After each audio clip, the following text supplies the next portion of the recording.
Hi guys, I hope you are fine. अब हमारे पास ये चैप्टर बहुत थोड़ा सा रह गया है। So in the previous video we looked at the physical balance और हमने स्क्रू गेज को भी देखा था। तो अब in this video we are gonna start the stopwatch और फिर इसके बाद आगे हमारे पास जस्ट 3 टॉपिक्स रह गए हैं, तो उसको भी हम जल्दी से इसी वीडियो में कवर कर लेते हैं। So now we are gonna see the stopwatch. अब स्टॉप वॉच क्या होती है? बेसिकली ये लाइक वॉच से ही आप अंडरस्टैंड कर सकते हैं। तो ये टाइम को मेजर करती है, टाइम इंटरवल को, ठीक है। तो कोई भी स्पेसिफिक टाइम इंटरवल है हमारे पास, हम चाह रहे हैं कि एक कोई इवेंट है, हम इसके टाइम को देख लेंगे कितने टाइम में ये अकर हो रहा है, ठीक है, कितना टाइम उसको लगता है कि वो इवेंट पूरा हो सके। तो हम उस टाइम इंटरवल को, किसी भी टाइम इंटरवल को मेजर करने के लिए स्टॉप वॉच का यूज़ करते हैं, ठीक है। अब हमारे पास के अंदर 2 टाइप्स होती हैं स्टॉप वॉच की। We have a mechanical stopwatch and the other one is digital stop watch, ठीक है। तो जब मैकेनिकल होगी तो उसमें हमें खुद से ही मेजर करना पड़ेगा। इट्स लाइक कि हमारे पास एक बटन होगा जिसको हमें प्रेस करना होगा, ठीक है, और फिर वो मतलब एक आपको मैं शो करती हूँ यहाँ पे किस तरह का है। सो इट्स लाइक दिस, ठीक है। This is the mechanical stopwatch and ये है हमारे पास डिजिटल स्टॉप वॉच। ये हमें डिजिट्स के अंदर वैल्यूज़ को शो करता है। यहाँ पे हम खुद से देख लेंगे कि हमारे पास कितने मिनट्स बनते हैं या कितने सेकंड्स बनते हैं, ठीक है। तो यहाँ पे हमें ये डिस्प्ले कर देता है in the digital stop watch, ठीक है। So in the mechanical stopwatch और which is also known as analogue stop watch, क्या होता है हमारे पास के 2 सर्कुलर डायल्स होते हैं, ठीक है। अब जो एक लार्ज वन है, so here you can see 2 इसमें डायल्स होते हैं। लार्ज वन के अंदर हमारे पास ये मिनट्स को शो करेगा एंड ये जो स्मॉलर वन है, ओके सॉरी, ये जो हमारे पास लार्ज वन है it shows the seconds, right. और ये जो स्मॉल वाली है ये हमें मिनट्स शो करती रहती है, ठीक है। तो ये इस तरह से होता है। अब इसके अंदर क्या होता है हमारे पास कि एक टॉप के ऊपर एक नॉब होता है, दिस इज़ द नॉब, जिसको आप प्रेस करोगे तो ये स्टार्ट हो जाता है, इसी को ही आप दोबारा से प्रेस कर दोगे तो ये स्टॉप भी हो जाती है, राइट। और अगर नॉब को आप थोड़े से टाइम के लिए प्रेस करके रखोगे तो क्या हो जाता है कि ये दोबारा से हमारे पास स्टॉप वॉच वो रीस्टार्ट हो जाएगी, ठीक है, रीसेट हो जाती है सारी। इसके अंदर सेटिंग्स जो है वो फिर से डिफ़ॉल्ट सेटिंग्स हो जाती हैं, okay. Then we have the digital stop watch, okay. अब ये जो डिजिटल स्टॉप वॉच है इसमें क्या होता है, सो इसमें हमारे पास होंगे 2 buttons, right, here you can see 2 buttons, okay. So उसमें क्या होता है कि जो लेफ़्ट वाला बटन है, so when you will press this left button, हमारे पास टाइमर स्टार्ट हो जाएगा, ठीक है। When you will press it again, so what happens कि हमारे पास ये टाइम स्टॉप हो जाएगा, ठीक है। और फिर इसी तरह से हमारे पास अब यहाँ पे एक डिफरेंट बटन है, ठीक है, it's on the right side, जिसको आप प्रेस करोगे तो ये स्टॉप वॉच क्या होती है, रीसेट हो जाएगी और वो 0 पे चली जाएगी, ठीक है। एंड एक और भी इसका फंक्शन है इस राइट बटन का कि ये हमारे पास जो ये रिकॉर्ड भी कर सकती है, जो हमारे पास लैप टाइम्स होते हैं या स्प्लिट टाइम्स होते हैं, ये उसको रिकॉर्ड कर सकती है, ठीक है। तो ये इसका एक बेनिफिट है कि हम मतलब जैसे हमारे पास मेमोरी से स्टोरेज आती हैं तो उसके अंदर हम देख सकते हैं कि हमारे पास लैप टाइम कितना था, तो यहाँ पे स्टोर हो जाती हैं वो सेटिंग्स, ओके। अब हमारे पास है लीस्ट काउंट। तो लीस्ट काउंट जो हमारे पास होता है of the analog stop watch, वो हमारे पास होता है 1 सेकेंड या 0.1 second, okay. So this is very much important, so you have to remember this.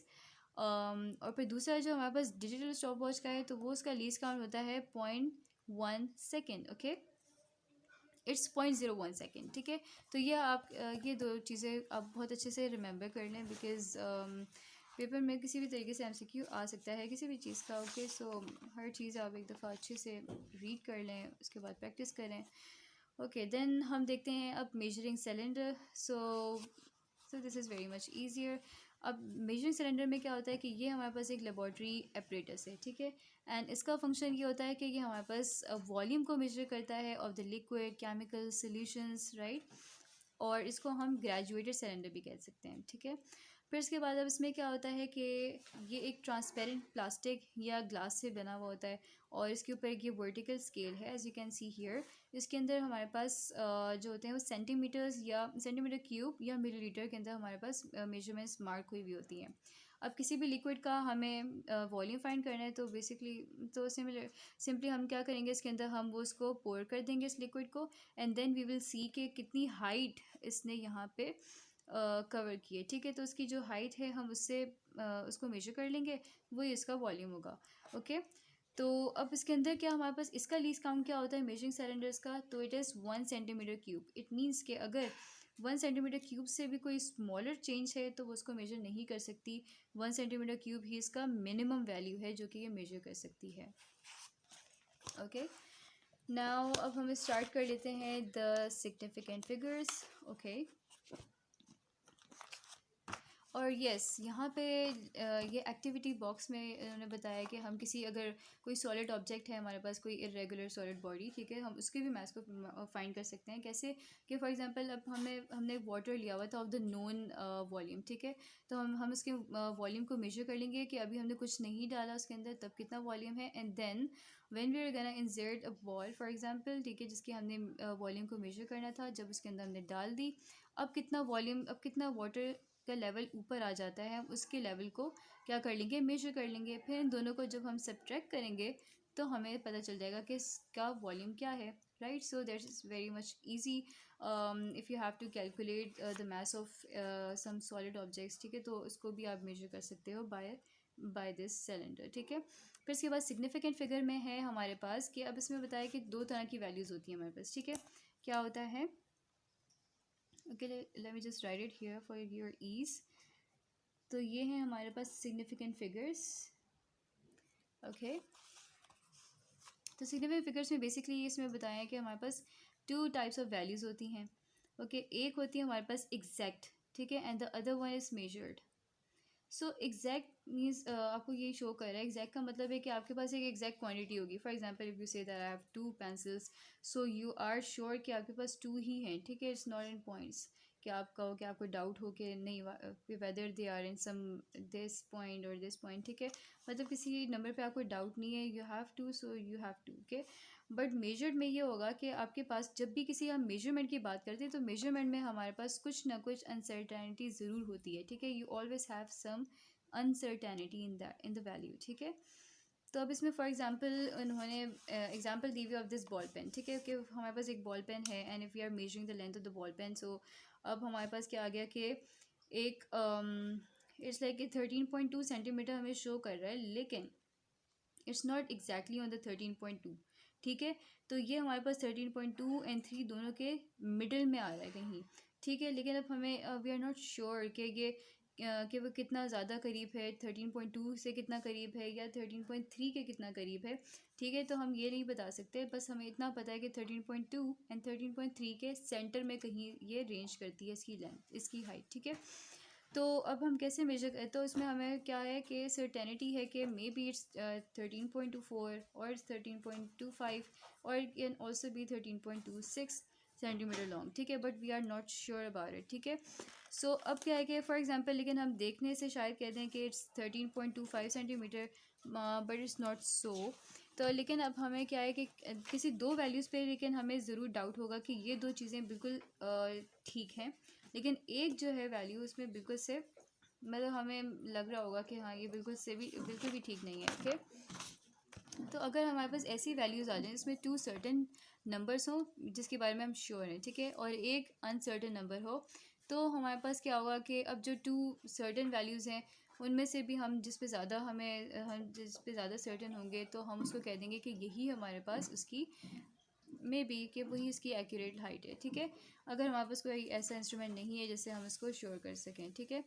तो ये हो गया हमारे पास सिग्निफिकेंट फिगर। अब सिग्निफिकेंट फिगर में यही बताया कि हमें okay, now the definition is that कि जितनी भी हमारे पास क्या है, all the accurately known figures and the first doubtful figure in the measurement they are termed as significant figures, ठीक है, कि उसमें हमारे पास सारी की सारी, अब देखें ये जो था 13.25, राइट, इसमें हमारे पास 13.2 तक तो हम सर्टन थे कि yes it is 13.2 because the ruler has showed us that, ठीक है।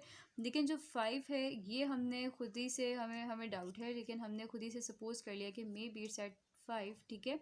तो ये हमारे पास कहलाती है सिग्निफिकेंट फिगर्स, ओके। अब इसके भी हमारे पास कुछ रूल्स हैं, तो देयर आर सिंपली 4 रूल्स, ठीक है। अब उसमें रूल्स में ये बताया कि हमारे पास जो फर्स्ट रूल ये है कि अगर हमने जितनी भी डिजिट्स हमने मेजर कर लिए इसके बाय एनी मेजरमेंट, ठीक है, अगर हमें डायरेक्ट रिजल्ट में पता चल गया कि इसके ये डिजिट्स हैं तो वो सारे सिग्निफिकेंट हैं, राइट। राइट। तो उसमें क्या है कि जो सेकंड पॉइंट है वो ये है कि हमारे पास जितने भी नॉन ज़ीरो डिजिट्स हैं वो सारे क्या होंगे, दे आर ऑलवेज सिग्निफिकेंट। ठीक है, तो 1 से लेके 9 तक ये सारे क्या हैं, इनमें कोई भी ज़ीरो नहीं है। ठीक है, तो ये सारे हमारे पास क्या हैं, दे आर सिग्निफिकेंट। राइट। फिर इसके बाद थर्ड प्रिंसिपल हमें ये कहता है कि अगर हमारे पास कहाँ पर है, अब हम बात करते हैं it's like if the zeros are on the right side. ठीक है, अब हम राइट साइड के ज़ीरोज़ की बात करते हैं। ठीक है, तो अगर हमारे पास क्या है, फॉर एग्जांपल इसमें ये एग्जांपल दी है कि 29,000 spectators watched the cricket match. ठीक है, तो 29,000 मतलब उन्होंने क्या है कि they are not sure, but उन्होंने बस एक एस्टिमेट किया है। ठीक है, तो उसमें यही उन्होंने एग्जांपल दिया है कि अगर हमारे पास एक ऐसी मेजरमेंट आ जाए जो कि एस्टिमेट है, जो कि हमारे पास एग्जैक्ट मेजरमेंट नहीं है, तो हम क्या कहेंगे कि जितने भी ज़ीरोस इसके राइट साइड पे आ रहे हैं दे आर नॉट सिग्निफिकेंट, बल्कि हमारे पास सिर्फ ये जो 2 डिजिट्स हैं दे आर ओनली सिग्निफिकेंट। तो कितने ये डिजिट्स, 1 2, सो इट मीन्स कि इसके अंदर कितने हैं, 2 सिग्निफिकेंट फिगर्स हैं। आई होप कि आपको समझ आ रही होगी। अगर नहीं समझ आ रही तो आप दोबारा से इसको बैक करके देखें तो मे भी आपको समझ आ जाए। ठीक है, बट आई विल ट्राई कि मैं आप लोगों को दोबारा से इसको एक बार रिवाइज़ करवा दूँगी। ओके, फिर उसके बाद फोर्थ में ये है, अच्छा नहीं अभी ये हमारे पास कंप्लीट नहीं हुई थी।